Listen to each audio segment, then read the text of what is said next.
Why do you think it's illegal for civilians to own radio frequency detectors?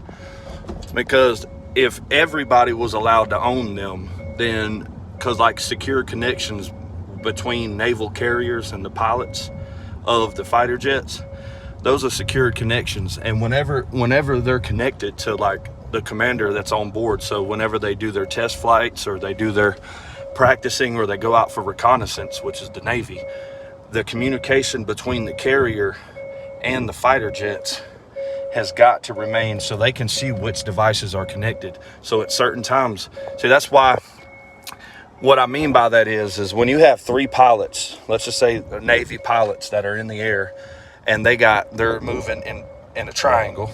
You got 1, 2, 3, and another plane comes within certain distance of those planes.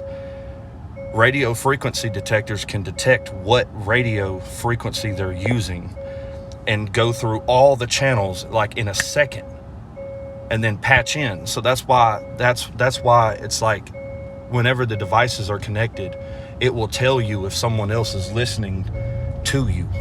Just like with certain fighter jets and certain helicopters, if you point a laser at them, the LGM, it starts going man,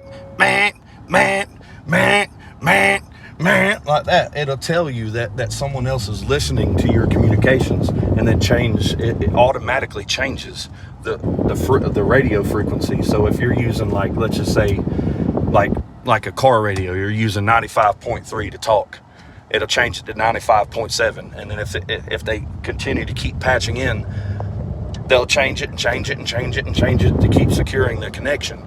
So that's why radio frequency detectors are like super high tech, bro. Well, they're really low tech, but they're high tech, because once a radio frequency detector finds out which frequency you're using, it's able to scan through every possibility of the channel that they're using in a second and be able to listen to you.